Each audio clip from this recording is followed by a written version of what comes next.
Senator Schiff. Thank you, Mr. Chairman. Mr. Serralta, I wanted to follow up with you on some of the questions that the ranking member and Peter Welch asked.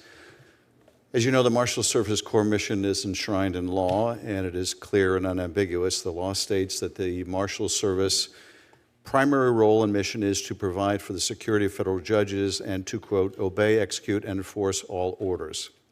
That is, orders of the federal courts, even those that the President may disagree with.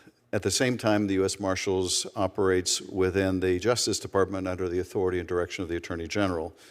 Throughout our nation's history, we've largely avoided conflict between these two authorities. The statutory obligation for the U.S. Marshals Service to enforce court orders while at the same time being under the authority of the Attorney General. That is because we've been a nation of laws governed by the rule of law and the separation of powers. But that constitutional balance is now at risk. And you, Mr. Serralta, may be thrust in the middle of that crisis. I know you have responded that Mr. Welch's question is hypothetical. That is, what if you're asked to, or you're ordered by a court to enforce something against the Justice Department orders you to refuse. But only part of it is hypothetical.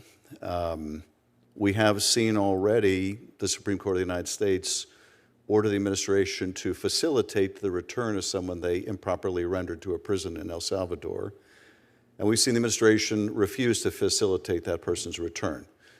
We've seen in a related case a federal judge issue an order to show cause why the administration should not be held in contempt. If that judge rules that the administration is in contempt and issues an order to effectuate her ruling, will you enforce that court order? Senator, the U.S. Marshals Service, myself, if I'm confirmed, every deputy that has ever sworn oath to the Marshal Service will enforce all lawful orders issued by a federal court. So if a judge holds administration in contempt and issues an order to either seize someone from the administration or to effectuate the service of legal process on that person, you will follow that court order? Senator, if it's a lawful order, absolutely, we will enforce all lawful orders issued by a federal court. And you'll rely on the legal counsel within the Marshals Service to give you advice on what is lawful for you to execute? Yes, Senator. One of the roles of the Marshals is also to provide security for judges. So my question is, and this is a question, frankly, that was at least reportedly raised by a judge at a meeting of the Judicial Conference. What happens if the administration orders the Marshals Service not to provide protection to a particular judge who has issued an opinion that the president disagrees with? Will you nevertheless provide protection? And you can say that question is hypothetical, and yet only part of it is hypothetical.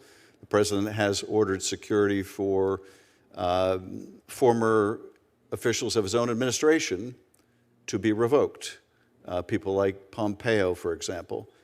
So he has already acted politically to remove people's security, not based on whether the threat against them has diminished, but rather based on his personal agenda and political agenda.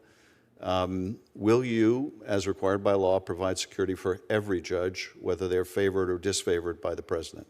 Senator, I do think it's a hypothetical. I do not believe that President Trump would ever issue an order like that, but I will reiterate that the Marshal Service mission and primary role is to provide safety for our judges. It is to enforce, execute Well, then, all. Mr. Rose, let me just ask you simply and not hypothetically, will you commit to providing security for each and every federal judge? Senator, for the last 6.5 years, I have done so in the Southern District of Florida. If I am confirmed, I pledge to you that we will continue to keep all our judges safe. It is the basic premise of the United States Marshals Service. It's the star in our badge. Finally, Mr. Serralta, are you aware of allegations that Mr. Musk requested that the Marshals Service deputize some of his private security to effectuate the operations of Doge? Senator, I'm lightly aware of that based on social media, media reports. I don't have social media, unfortunately. And what criteria would you use to deputize anyone, a marshal, who does not occupy a federal position? What would your practice be? Senator, there's a policy within the Marshal Service. I believe what you're discussing is a special deputation, which is primarily for protection. It does not encumber Title 18 authority, arrest powers. However, when presented with something like that, I would study it. I would look to see what the needs are.